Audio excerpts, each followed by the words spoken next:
Aziz uy bekalari, sizlarga hozir yaxshi ko'rgan kiyimlaringni umrini uzoq saqlab qolishdi, ya'ni dog'larni ketkazishni layfhagini ko'rsataman. Faberlik bizga bunda yordam beradi. Bilasizlar, zilyonka bilan yodni o'ta ketkazish qiyin. Bu zilyonka, tekizib oldim.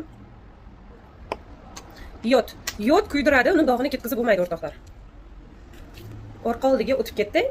Mana shuni biz oddiy suvga Faberlikni пятновыводительdan solib olamiz.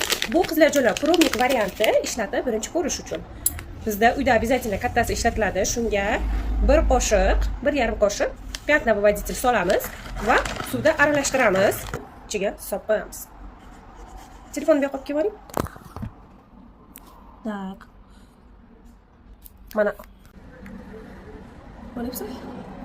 Mana soldik. Solgan zahotimiz zelyonkani rangi chiqishni boshladi suvga.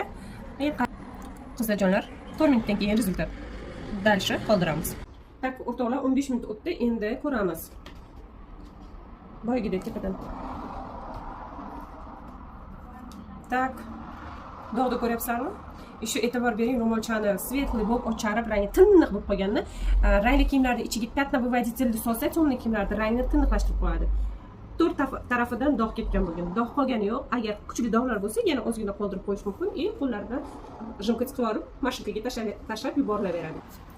Ko'rib turganlaringlar qizlar, mana пятновыводитель mana shunaqa dog'larni ketkazib, hammasidan tiniq qilib qo'yish uchun bu nafaqat zilyonka yod, balkim qon, rjavchina, hattoki bolalar jivachkaga o'tirib qolgan bo'lsa, jivachkani ham kiyimdan osongina ko'chirib beradi. Bizda plus отбеливателimiz bor. Bu отбеливатель oppoq kiyimlarni oppoq qilish uchun sarg'ayib ketganlarni ketkazadi. Mana shunaqa ikkita super sredствоmiz bor.